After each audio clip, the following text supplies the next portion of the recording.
Chers amis, bienvenue dans votre émission Autrement dit. Je suis heureuse de vous retrouver en compagnie de Frédéric et de Taylor. Merci à vous de nous suivre. Nous poursuivons, comme tout au long de ce trimestre, l'étude sur le repos. Notre émission est basée sur l'étude hebdomadaire de la Bible au regard de ce que nous vivons au quotidien. Et il est important pour nous de prendre le temps d'analyser les récits bibliques afin d'en tirer des enseignements pour la vie de tous les jours. Est-ce qu'il vous est déjà arrivé de vous sentir habité par le Saint-Esprit, de sentir qu'une petite voix vous parle, vous dit de faire telle ou telle autre chose, de vous diriger vers telle direction ou une autre? Est-ce que ça vous arrive de vous dire, même si j'entends cette petite voix, non, je vais faire autrement, je tourne le dos et je fais autre chose? Pourquoi je dis tout ça? C'est parce qu'il faut se demander, est-ce qu'on peut refuser d'écouter cette petite voix? Est-ce que cette petite voix n'est pas là pour nous guider sur un chemin? Est-ce que, quand Dieu nous parle, nous pouvons refuser d'écouter, nous pouvons refuser d'obéir? Le concept que nous avons de Dieu, peut-être à tort, c'est un Dieu qui est immense, mais qui parfois fait peur. Or, il me semble que Dieu, quand il se révèle dans le texte sacré, est un Dieu qui est proche et avec qui on peut échanger. Et quand, pour une raison ou pour une autre, nous aurions une hésitation, même une opposition, une incompréhension, je pense que Dieu est capable d'entendre. Je ne suis pas d'accord. Et il a les épaules assez larges, je suppose, pour pouvoir entendre cela et entrer en matière avec moi si, pour une raison ou pour une autre, j'exprime un avis qui soit différent, parce que Dieu, c'est un être qui communique, qui échange, qui partage. Donc je dirais que aussi vrai que c'est Dieu et que nous avons, il a droit à notre respect, il a droit à notre adoration, c'est aussi un Dieu qui est proche, un Dieu qui est aimant. Et par conséquent, il est prêt à entendre ce que nous avons à dire quand il y a, il me semble, une démarche de sa part à nous orienter dans une direction quelconque. Il peut demander des choses trop importantes ou peut-être trop difficiles? On peut le considérer, mais en tout cas, oui, Dieu, lorsqu'il nous parle, on peut refuser, et Dieu respecte notre liberté. Mais n'oublions pas que en tout et dans tout, Dieu n'a qu'un objectif en vue, c'est notre salut. Alors certes, il ne nous sauvera pas contre notre volonté, mais souvent nous sommes comme des enfants qui apprenons à marcher.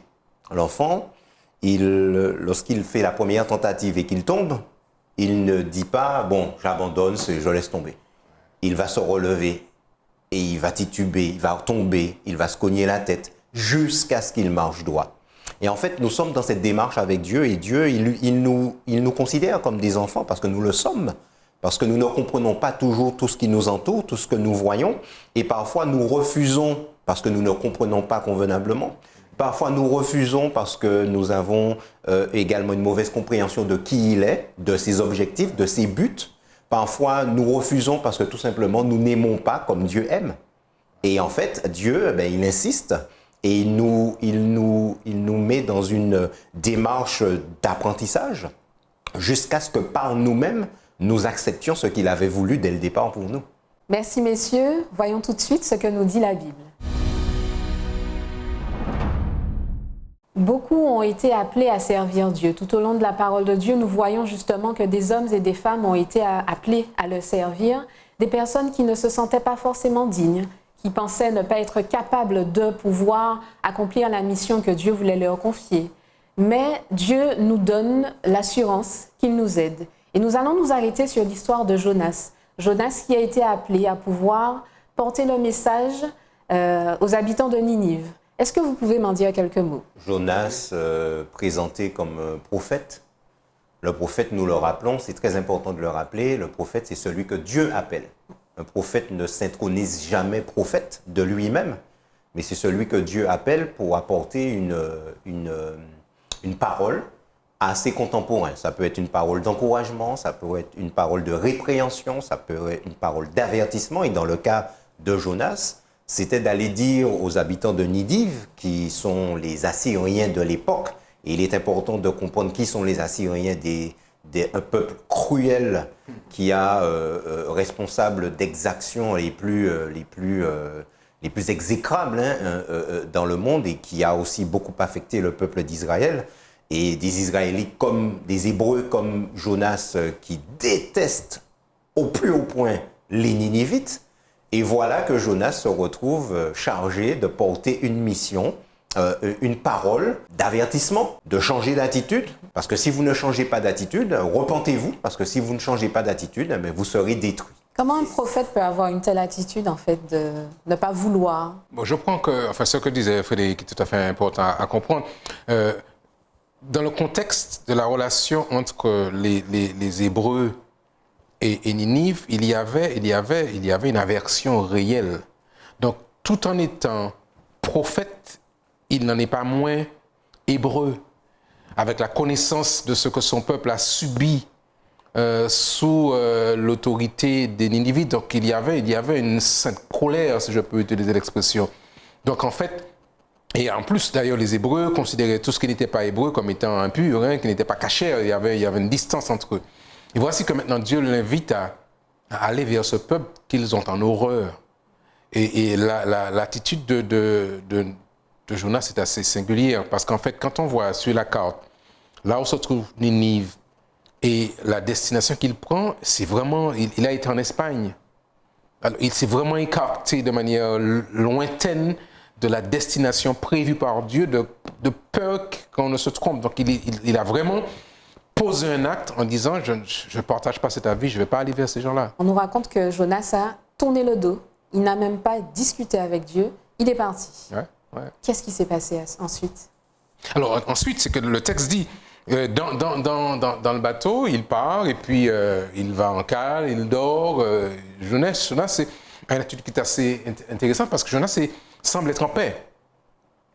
Et pourtant, ce n'est pas le cas, mais Jonas semble être en paix. Il dort, il y a tempête, la mer est agitée, il y a tempête, et puis les marins font tout ce qu'ils peuvent pour tenter de sauver l'embarcation. Et Jonas, lui, dort et on va le réveiller. Mais écoute, qu'est-ce qui se passe? Tu te rends pas compte que nous sommes en grande difficulté? Et la réponse de Jonas, que je trouve intéressante dans l'être sacré, quand il dit, on lui demande, mais qui es-tu? Et il dit, je suis hébreu et je crains le Dieu, l'Éternel. Et j'ai trouvé sa réponse tellement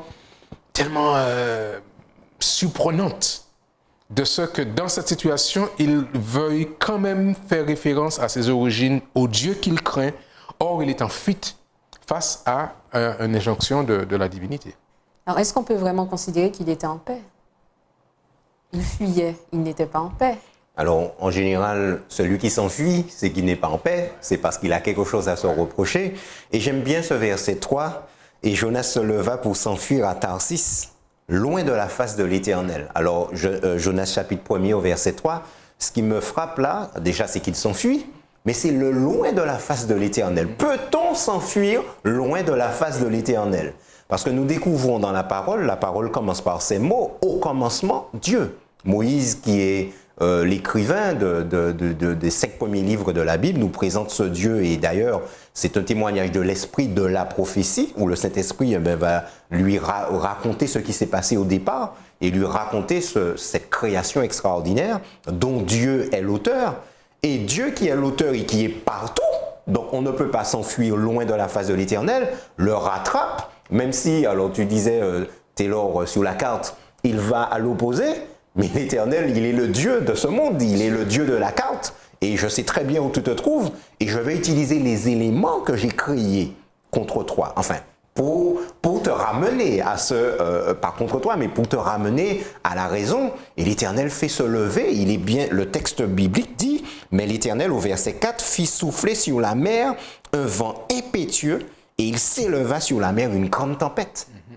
Donc un Dieu qui est l'auteur de la création, qui a créé le vent, qui a créé la mer, et on sait aujourd'hui que c'est la rotation de la Terre sur son axe qui produit les courants marins et qui est responsable aussi des vents. Dieu les utilise puisque c'est lui qui a créé toute cette technologie, si on peut parler ainsi, et il les utilise, et il va utiliser tout à l'heure le gros poisson. Et on pourrait se demander comment Jonas a pu vivre 3 jours dans le ventre du poisson, mais qu'est-ce qui est impossible à notre Dieu? Donc Dieu va réussir quand même malgré tout, malgré le refus de Jonas, à un petit peu l'obliger à obtempérer. Oui, en fait, Dieu est dans une démarche pédagogique. Dieu, c'est un éducateur par excellence. C'est comme un parent qui doit pouvoir prendre son enfant et l'accompagner dans une démarche. Donc, notre Dieu n'est pas dans la coercition nécessairement, mais il est dans une démarche avec Jonas. Il n'abandonne pas parce que Dieu fait une démarche d'amour vis-à-vis de Jonas. Donc, il voit son entêtement, il voit son aveuglement surtout. Et il n'abandonne pas parce qu'il a un projet à la fois pour Ninive, mais aussi pour Jonas.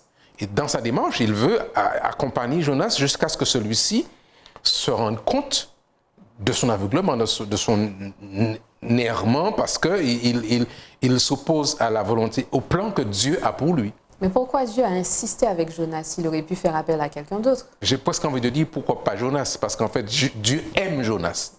Et là, dans cette histoire, il me semble que Dieu, autant a un projet pour Ninive, il a aussi un projet pour Jonas. Et il veut mener pour Jonas ce projet jusqu'à son terme. S'il abandonne, ça veut dire qu'il a abandonné de pouvoir tenter de sauver Jonas au maximum. Et le chemin qu'il fait, et on voit à la fin que Dieu parvient à ouvrir les yeux de Jonas pour qu'il se rende compte que Dieu avait un plan aussi pour lui. Quel enseignement Jonas doit tirer en fait de cette mission, de cette épreuve qu'il a vécue? Alors, moi, je rejoins un peu Taylor. Dieu aime. Dieu est dans l'amour. Il est dans la pédagogie. Il veut ramener le prophète. Nous n'avons pas tous les éléments en main pour comprendre pourquoi Jonas. Dieu avait tout le contexte de l'époque et il sait pourquoi il a choisi Jonas, en sachant que lorsque Dieu, dans ses choix, dans ses actions, il est Dieu et il fait toujours ce qu'il y a de mieux et toujours, encore une fois, il a en vue le salut des Ninivites. Mais l'évangile qui sauve les Ninivites, c'est le même évangile qui sauve Jonas. Et l'évangile, c'est Dieu par excellence. C'est Dieu dans son amour, Jean 3,16, car Dieu a tant aimé le monde qu'il a donné son Fils unique, afin que quiconque croit en lui ne périsse point, mais qu'il ait la vie éternelle. Et Dieu voulait enseigner à Jonas qu'il aime aussi les Ninivites. Et Dieu veut révéler à Jonas, je veux te révéler ce qu'il y a au fond de ton cœur vis-à-vis des Ninivites. Donc finalement, Jonas accepte. Il comprend la mission que Dieu lui a confiée. Il va, mais on nous dit plus loin que Jonas est en colère parce que les Ninivites ont accepté. Effectivement, ils se sont repentis jusqu'aux animaux. Il nous est dit, mais qu'est-ce qui peut passer par la tête de Jonas finalement d'être en colère, d'avoir accompli la mission? Alors Jonas, il a compris en partie, après avoir séjourné 3 jours dans le ventre du poisson, encore, par la puissance de notre Dieu. Parce que si Dieu veut qu'un homme séjourne dans le ventre de poisson autant de temps qu'il le veut, il fournit l'oxygène nécessaire pour qu'il puisse résider dans le ventre du poisson. Dieu est Dieu et personne ne peut remettre en question son autorité, sa force, sa puissance extraordinaire. Alors après cela, il a compris et il est allé porter la mission, mais il n'a pas encore tout à fait bien compris. C'est comme l'enfant qui marche. Mais la démarche n'est pas encore, il marche un peu comme ça, mais la démarche n'est pas encore bien droite.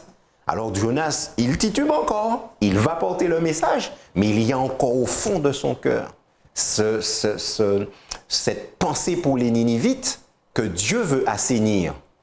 Et grâce à l'expérience du ricin, Dieu va l'amener à comprendre. Tu vois, regarde, juste pour un petit arbre là qui te protégeait, tu étais heureux et tu es en colère parce que le ricin a été piqué, il a été détruit.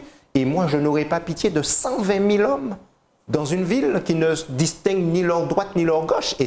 Et Dieu prend en compte encore l'ignorance des Ninivites.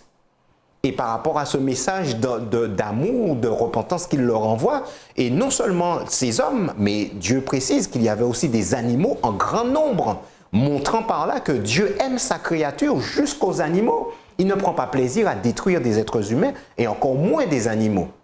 Et par cette expérience, Dieu lui extirpe véritablement du cœur de Jonas cette aversion, c'est le mot que tu as utilisé tout à l'heure et c'est réel, c'est pas trop fort, cette aversion qu'il avait pour les Ninivites et l'amener à comprendre que je les aime tout autant que je t'aime toi. Et je veux aussi te faire comprendre que la grâce dont ils ont besoin, c'est la même grâce dont tu as besoin, Jonas. Donc à travers cette mission, à travers cette expérience, peut-être que Dieu avait vu le tourment qui habitait Jonas, qu'il était bouleversé et qu'il n'était pas justement en paix, qu'il avait besoin du repos que Dieu lui proposait à travers ça. Tout à fait. Je crois que c'est important, autant pour Jonas que pour nous, que nous rendions compte que Jonas, dans cette posture d'opposition, démontre ou exprime le tourment intérieur qu'il habite. Et dans le plan de Dieu, il veut justement rétablir la paix. Il dit bien, je vous donne ma paix, pas comme le monde donne. Donc le Seigneur veut rétablir, dans cette connexion avec Jonas, rétablir la paix. Et il a besoin de passer par tout ce stratagème pour que Jonas, finalement, accepte le plan de Dieu. Et le plan de Dieu, à la fois pour lui et pour le peuple de Ninive, permet à Jonas de redécouvrir qui est Dieu. Et en découvrant la personne de Dieu, en découvrant l'amour que Dieu a pour lui et pour les Ninivites, Jonas va finalement retrouver le calme intérieur, cette paix que seul Dieu peut apporter à tout individu quand il est en face à ses tourments intérieurs, à ses contradictions. C'est Dieu qui peut nous apporter les réponses, ces grandes réponses que Jonas avait par rapport à la réalité sur le peuple de Ninive en particulier. À travers l'histoire de Jonas, nous pouvons voir maintenant quels sont les enseignements que nous pouvons tirer pour nous aujourd'hui. Nous avons vu à travers l'histoire de Jonas qu'il avait été appelé par Dieu. Dieu avait une mission à lui confier. Il a refusé, il a vécu différentes épreuves qui l'ont amené à la raison. Dieu l'aime autant que le peuple de Ninive et il voudrait qu'il soit sauvé également. Alors aujourd'hui, on pourrait se demander, est-ce que Dieu peut m'appeler moi aussi? Qui suis-je pour que Dieu m'appelle à le servir? Alors, moi, la question, je la reçois, je l'accueille. Parce que la conviction que j'ai en considérant l'expérience de Jonas, c'est que Dieu appelle en fait tous les hommes. Il a un appel pour tous, il a un projet pour tous. C'est le texte de Jérémie qui dit « Je connais les projets que j'ai sur vous, projets de paix et non de malheur ». Donc on sent bien que Dieu a un projet pour chacun d'entre nous et il souhaite, il désire que nous acceptions de faire avec lui ce bout de chemin.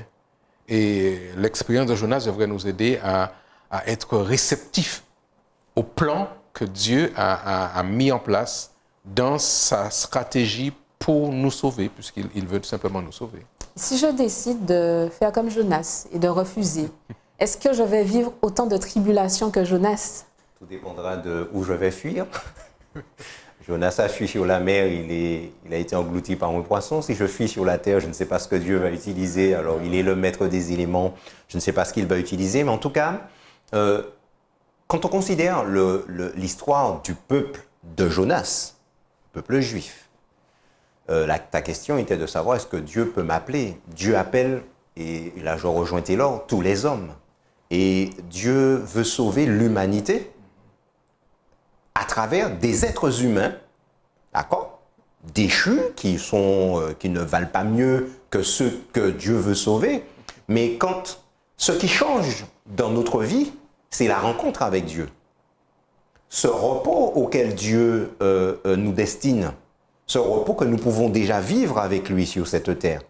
Lorsque j'ai vécu ce repos, lorsque je rentre dans ce repos, eh bien, je vais dire à celui qui n'est pas encore rentré dans ce repos, écoute, j'ai découvert un repos, il faut absolument que tu découvres, que tu goûtes ce repos. Il faut absolument que tu vives ce repos. Il faut absolument que tu expérimentes ce repos. Et c'est la mission que Dieu avait donnée au peuple de Jonas. Et ce peuple, le peuple d'Israël, lui aussi, en quelque part, s'est rebellé, comme Jonas. Et de même que Dieu a tout fait pour amener Jonas, Dieu a tout fait aussi pour amener ce peuple, jusqu'à lui donner un temps pour se repentir. 70 semaines ont été mises à part pour ton peuple et pour ta ville sainte. Pour faire quoi? Eh bien, pour faire cesser les transgressions, pour mettre fin au péché, pour expier l'iniquité et amener la justice éternelle. 490 années, je vous donne 490 années. Nous sommes marqués, frappés de la patience de Dieu envers Jonas. Eh bien, la patience de Dieu va jusqu'à même donner 490 années à l'être humain pour qu'il rentre dans son projet d'être associé avec lui à cette œuvre de relèvement de l'humanité. Est-ce qu'on peut imaginer Dieu qui nous aime justement d'un amour inconditionnel voir un de ses enfants refuser de le servir? Est-ce qu'on peut imaginer ce qu'il peut ressentir? Moi, on essaie d'imaginer d'une manière humaine, parce qu'en fait, Dieu est plus grand que nous. Mais en tant que parent, quand vous avez des enfants qui font des choix qui ne sont pas ce que vous souhaitez pour eux, vous êtes dans la peine. Et je comprends que le Christ, quand il voit la rébellion de l'homme, le Christ il est dans la souffrance, dans la peine. On dit que Jésus pleura, il verse des larmes. Quand il va s'adresser à Caïn, il dit, écoute, le mal se couche à ta porte, mais domine. Donc on voit bien la démarche répétée de Dieu de nous rappeler, tu fais fausse route, ce n'est pas la bonne direction. On sent bien, le texte dit encore, l'Éternel use de patience envers nous, ne voulant qu'aucun périsse, mais que tous parviennent à la repentance. Donc il y a une volonté délibérée de notre Dieu de nous sauver. Maintenant, pour répondre à la question de manière directe, effectivement, notre Seigneur verse des larmes, il est attristé de voir que nous aurions fait un choix en opposition avec son plan de salut pour toute l'humanité. Certains ont refusé l'appel. Hein. Nous avons dans l'histoire de l'Église adventiste du 7e jour le cas de William Foy, Hazen-Foss, que Dieu avait suscité pour apporter un message et qui ont refusé. Et Dieu a donc suscité une autre servante, hein, Hélène Armand, qui est devenue Hélène G. White. Et comme quoi, ben oui, on peut refuser, et Dieu, il respecte. Et puis nous avons le cas de ceux que Dieu a appelés, qui ont accepté, qui sont rentrés dans le plan de Dieu et qui se sont détournés par la suite. Nous avons John C. Wagoner, par exemple. Nous avons certains, nous avons Saül. Saül que Dieu avait choisi. Samson, alors Samson s'est repenti à la fin. Mais comme quoi, même en acceptant, au décours de la mission, je peux revenir sur ma décision et ne plus rentrer dans le plan de Dieu. Alors pour ceux qui nous regardent, Dieu nous offre la paix, il nous offre son amour. Pourquoi j'accepterais? Pourquoi j'accepterais de le servir? Alors, la question, je crois qu'elle vaut la peine d'être considérée. Sans Dieu, et là je partage mon témoignage et ma conviction profonde, sans Dieu, la vie n'a pas de sens. La vie n'a pas de perspective. Alors c'est vrai que ceux qui ne connaissent pas Dieu pourraient se dire oui, non, on peut vivre, mais les réponses finales sur la finalité de la vie, sur pourquoi j'existe, pourquoi je suis là aujourd'hui, pourquoi le mal, pourquoi la souffrance, Dieu est celui qui apporte la réponse à ces questions. Donc si je n'accepte pas ce plan que Dieu m'accorde aujourd'hui, je ne peux pas découvrir la paix que lui seul peut m'accorder face au mal, face à la souffrance, face à la mort. Le Christ est celui qui m'apporte ceci. D'ailleurs, il dira lui-même dans l'évangile de Jean, « Si le Fils vous a franchi, vous serez réellement libre. » Donc on voit bien qu'il a cette capacité de nous apporter cette ouverture, cette liberté profonde, cette émancipation par rapport à tout carcan, toute histoire, toute difficulté qui nous empêcherait de goûter à un bonheur qui est un bonheur excellent avec lui aujourd'hui, dans l'attente bien sûr de ce bonheur éternel que nous vivons avec lui quand il aura restauré cette terre et qu'il aura chassé toute trace de mal, de péché. Et là, nous vivrons pendant l'éternité avec lui dans un bonheur infini. Mais est-ce que le fait de se dire finalement, je ne suis pas instruit, je n'ai pas de diplôme, je ne sais pas quoi faire, qui suis-je pour répondre à sa demande et le servir? Alors, ce qu'il faut comprendre, j'aimerais juste avant de répondre à cette question, amener un élément pour répondre à la question précédente. Nous avons le cas du fils prodigue qui est chez le père. Et comme beaucoup d'entre nous ne sommes jamais satisfaits de ce que nous avons. Il est insatisfait. Bon, papa, écoute, j'en ai assez avec tous tes trucs, la machin, prière, etc. Je vais aller vivre ma vie. Donne-moi ma part d'héritage. Bon, je connais beaucoup de pères qui lui auraient donné une bonne claque en lui disant qu'il n'avait pas encore travaillé de sa vie pour avoir quoi que ce soit comme héritage. S'il veut s'en aller, il peut s'en aller, mais il ira sans sou de sa part. Mais Dieu, là encore, tellement aimant, lui donne cette part d'héritage et il s'en va. Et que va-t-il vivre? il va tout découvrir, il va tout vivre. Malheureusement, il ne va rien trouver qui puisse répondre à l'agitation intérieure qui l'anime. Et c'est ça. Et alors qu'il est avec les pourceaux, il est dans une déchéance la plus totale, parce que l'histoire se passe chez le peuple juif, il se retrouve chez les pourceaux. Les Juifs ne mangent pas de porc, encore moins élever des porcs. Et il voudrait manger ce que mangent les pourceaux, parce qu'il n'a rien à manger. Et il se souvient alors de la vie chez son père. Et il trouve que c'est la plus belle des vies. Il a fallu expérimenter autre chose pour comprendre, comme beaucoup d'entre nous, c'est souvent lorsque nous perdons quelque chose que nous percevons la valeur de ce que nous avions. Maintenant, pour revenir à cette question, je n'ai pas de diplôme, je n'ai rien. Il faut savoir que Dieu, lorsqu'il appelle un homme ou une femme à œuvrer pour lui, il ne prend pas des gens qualifiés. C'est lui qui les qualifie. C'est Dieu qui qualifie. Si je compte sur le diplôme, c'est que je ne compte plus sur Dieu. Et c'est sur le diplôme que je compte pour accomplir ce que Dieu me demande. Mais non. Quand bien même je dois faire fi de tout ce que j'ai ou que je n'ai pas, et je fais confiance à Dieu. Seigneur, si tu m'appelles, me voici, fais de moi ce que tu voudras. Donc, comment encourager les personnes à ne pas regarder à ça, puis à se dire, ben ok, j'accepte.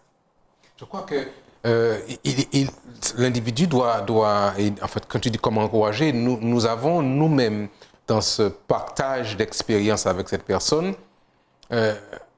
dit, voilà ce que Dieu a fait pour moi. Voilà qu'il m'a conduit de point A à un point B. Il l'a fait pour moi, pas parce que je sois meilleur que toi, mais parce qu'il m'aime. Et parce que Dieu m'aime, je sais aussi qu'il t'aime.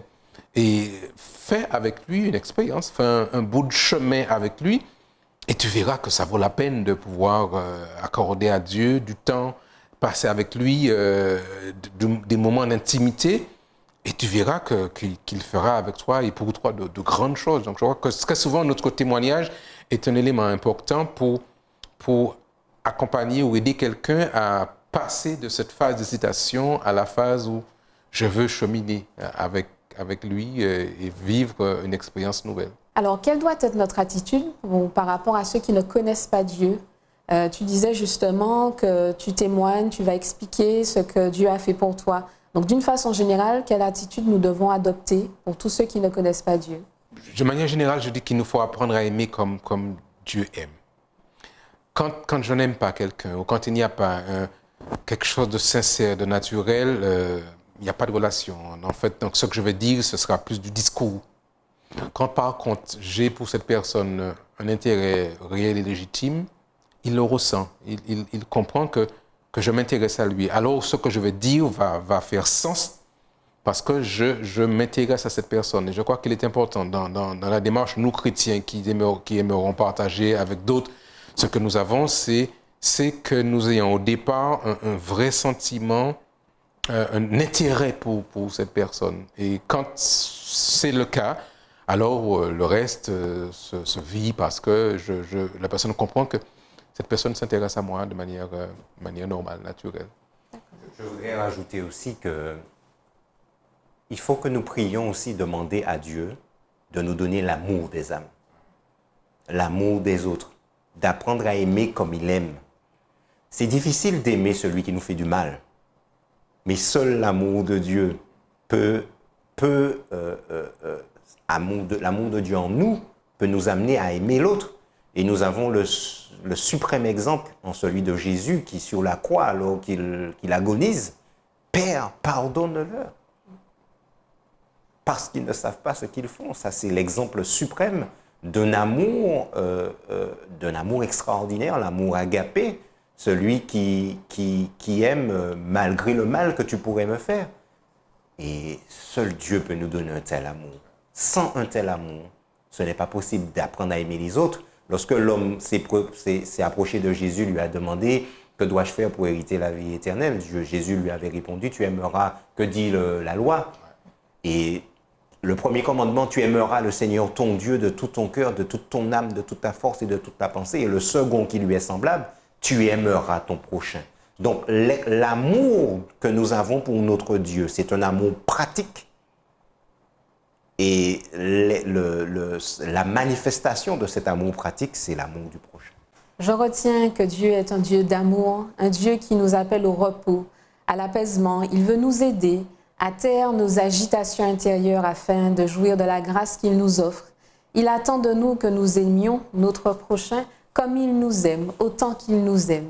Merci de nous avoir suivis, merci de votre fidélité. Je veux croire que cette émission vous a fait du bien. N'hésitez pas à liker et à partager autour de vous. Je vous donne rendez-vous dans une prochaine émission d'Autrement dit.